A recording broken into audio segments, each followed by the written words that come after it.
नमस्कार साथियों। आज मैं जब देखता हूं विकलांग साथियों को तो वो कहीं बेचारे उनको कोई शादी नहीं हो पा रही है, कहीं पर उनकी पढ़ाई पूरी नहीं हो पा रही है, कहीं पर वो इतने परेशान हैं कोरोना वायरस के कारण, और कहीं पर उनको परिवार भी उनका साथ नहीं दे रहा है साथियों। बहुत ही दुखद की स्थिति की बात है कि साथियों, आज हमारे दिव्यांग भाई और बहन बुरी तरीके से बुरी परिस्थितियों में अवगत हो रहे हैं और बिल्कुल टूट से चुके हैं। साथियों, आज मैं आपको अभिप्रेरित करने आया हूं, आपको मोटिवेट करने आया हूं। ये भगवान ने जैसा आपको बनाया है, मान लीजिए आप किसी से भी विकलांग हो, पैर से हो, हाथ से हो, आंख से हो, किसी से भी हो, किंतु आपको अपनी क्षमताओं को पहचानना होगा और उसके तहत आपको उन्नति प्राप्त करनी होगी साथियों। कोई व्यक्ति आपको नहीं बता सकता कि आप में क्या उन्नति है, किंतु अगर आप ठान ले कि मुझे यह करना है तो पक्का करके रहोगे। कोई नहीं रोक सकता आपको, कोई मां का लाल आपको रोक नहीं सकता साथियों। अगर आप एक बार ये ठान लें कि मुझे ये करना है तो समझो हो गया। तो साथियों, पहली बात यह रहती है कि हमारे दिव्यांग साथी बिल्कुल पूरी तरीके से मेहनत नहीं करते हैं। वो सोचते हैं कि पेंशन मिल रही है और थोड़े बहुत और कहीं से पैसे मिल रहे हैं, जिंदगी ऐसे ही चल जाएगी। क्या करना मेहनत करके, क्या करना पढ़कर। आप निरंतर पढ़िए, क्योंकि पढ़ाई से ही आपकी उन्नति होगी। आप मजदूरी कर नहीं सकते, किसी की प्राइवेट नौकरी में नौकरी आप कर नहीं सकते, कंपनी कोई आपको नौकरी देने के लिए तैयार नहीं है। दो तीन जगह है भी, किंतु उसमें इतना अच्छा वेतन नहीं है कि आपका जीवन निर्वाह हो सके। तो आप क्या कर सकते हो? खुद का हुनर तलाशिए, खुद अपना हुनर तलाशिए और उसमें आगे बढ़िए। हम यूं हाथ पे हाथ रख के बैठे तो नहीं रहेंगे। सरकार हमें कुछ नहीं दे रही है तो हम क्या हाथ पे रख के हाथ बैठे रहें? बस इससे तो साथियों जीवन नर्क ही बनेगा। अगर आपको अपने जीवन को स्वर्ग बनाना है तो ये बात ध्यान रखिए, जब तक आप कुछ नहीं करोगे तो दूसरा भी आपके लिए कुछ नहीं करने वाला। अगर आप चाहते हो कि मेरा जीवन सही हो तो आप अध्ययन के क्षेत्र में आगे बढ़ सकते हो। LLB कर लीजिए, PhD कर लीजिए, ठीक है, प्रोफेसर बन जाइए, ठीक है, शिक्षक बन जाइए, प्राइवेट करिए। कुछ नहीं तो यार सरकारी नहीं मिल रही तो प्राइवेट करिए। और साथियों, आप हारिए मत, कुछ ना कुछ अवश्य ही कीजिए, तभी समाज को पता चलेगा। अपनी प्रतिभाओं को निखारिए, अपनी संगीत में, डांस में, किसी भी चीज में अपनी प्रतिभा को निखारिए। कुछ ना कुछ अवश्य कीजिए, नहीं तो ये समाज आपको भूल जाएगा। समाज भूल गया तो फिर आपकी उन्नति भी कहीं खो सी जाएगी। मैंने पहले भी बताया है, अगर संसद में हमारा बहुमत होता, यानी विकलांग साथियों का बहुमत होता, तो विकलांग साथियों के लिए और अच्छी नीतियों का निर्माण होता। अगर विकलांग साथी ये नहीं रखते अपने मस्तिष्क में कि हमारा तो कुछ होना ही नहीं है, हम तो जैसे आए हैं किसी पे बोझ हैं, किसी को हम कुछ नहीं कर सकते, हम कुछ भी नहीं कर सकते, किसी की मदद नहीं कर सकते, तो साथियों पक्का है आप कुछ नहीं कर पाओगे। जब तक आप सकारात्मक नहीं रहोगे उन्नति नहीं है। पहली यही शर्त है कि आप सकारात्मक हों और इसके बाद आप उस ईश्वर के प्रति धन्यवाद हों। ये नहीं कि ईश्वर से ये बोल दिया कि भाई भगवान आपने तो हमें विकलांग बनाया है, हम तो कुछ कर ही नहीं सकते, ये किस कर्मों की सजा आपने दी है। अरे आप ये तो सोचिए, जो आपको दिया है उससे आपने क्या किया, उससे आपने क्या किया ये तो बताइए भगवान को कि भगवान आपने मुझे इतना कमजोर बनाया है, इतना यहां से मुझे अपंग बनाया है, यहां से मेरी दृष्टि छीन ली है, तो देखो मैंने फिर भी कायनात बदल दी है। तो क्यों ना आप कायनात बदल देते हो, क्यों ना आप बता देते हो कि हम भी किसी से कम नहीं। जान लो हमें भी एक बार, और हमारी काबिलियत भी अगर मान सको तो मान लो। ये दिखा दो दुनिया को। अब कोई जीवन तो रहा नहीं कि भाई। अब ये भी समझ लो कि आप इस विचार से भी चलो यार, अपनी जिंदगी औरों की तरह नहीं है। हम औरों को देख करके ये ईर्ष्या अनुभव करते हैं अपने मस्तिष्क में कि भाई साहब हमको जीवन ऐसा क्यों नहीं दिया। तो मैं आपसे यही बोलता हूं, सकारात्मक रूप से आप मस्तिष्क में यही बिठा लीजिए कि हमको भगवान ने ये दिया, यानी कि अभी जो आपके पास है। जैसे अगर आप दृष्टिबाधित हो तो आपके पास हाथ पैर सलामत है। अगर आप हाथ पैरों से कटे बंधे हो, अपंग हो, तो आपके पास आंखें सलामत है। आंखों से आपने क्या किया? दृष्टिबाधित है तो हाथ पैर से क्या किया? साथियों मैं आपको बता दूं, मुझे कम दिखाई देता है तो मैंने क्या किया?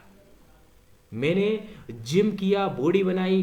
ठीक है, मेरे पास कोई जिम नहीं है, ग्रामीण इलाके का हूं मैं, किंतु मैंने हार नहीं मानी। मैंने हाइट बढ़ाई मेरी, और पढ़ाई में मैंने योग्यता हासिल की, एमए किया, अब एलएलबी करने जा रहा हूं साथियों, और यूपीएससी की तैयारी 1.5 वर्षों से मैं कर रहा हूं। हाँ, मैं भी हिंदी मीडियम में था। हिंदी मीडियम, मुझे इंग्लिश पढ़ना नहीं आता था 12वीं तक। मैंने रट रट के किसी तरह इंग्लिश का पेपर निकाला। तो यूं तो नहीं मैं सोचता हूं कि यार मुझे 8वीं से 10वीं तक और 10वीं से 12वीं तक किसी ने इंग्लिश नहीं सिखाया तो अब मैं भी नहीं सीखूंगा। नहीं साथियों, मैंने हाथ पर हाथ नहीं धरा और मैंने निरंतर सीखी अंग्रेजी, and I am able to speak English. Okay, ये मैं डेफिनेटली कह सकता हूं कि मैं आज इंग्लिश बोल सकता हूं।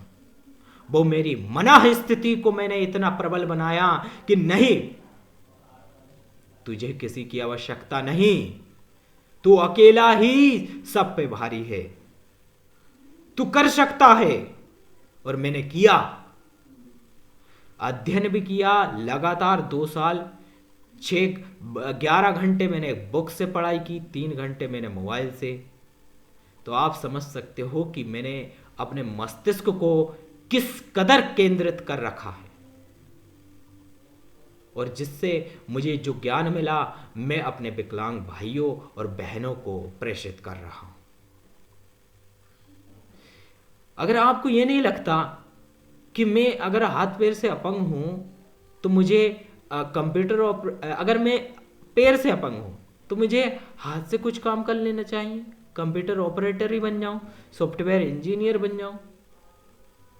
अगर आपको आंख से नहीं दिखता तो आप ये नहीं सोच सकते कि मैं बॉडी बिल्डर ही बन जाऊं, कुश्ती लड़ लूं। हाँ, होती है ब्लाइंडों की कुश्ती, ओलंपिक भी होता है, क्रिकेट भी होता है। भाई रास्ते बहुत सारे हैं, अब इन थक के हार के मत बैठो। मैं भगवान से प्रार्थना करूंगा कि भगवान आपको सद्बुद्धि दें और आपको उत्तरोत्तर ऊंचाइयों को प्राप्त करने में आपकी मदद करें। साथियों एक बात ये भी रहती है कि कई दिव्यांग साथी भगवान को नहीं मानते, क्योंकि उनका विश्वास उठ जाता है कि भगवान ने हमको ऐसा क्यों बनाया। अरे साथियों, मैं आपसे कहना चाहूंगा कि भगवान ने जो बना दिया बना दिया, ठीक है। जो आपके पास है आपने उससे क्या प्राप्त कर लिया, कुछ साबित तो करके दिखाओ, तब तो भगवान जाने कि मैंने तुझे इतनी सारी परेशानी दी है और तू थका है कि तूने फिर भी उन्नति अपनी की है।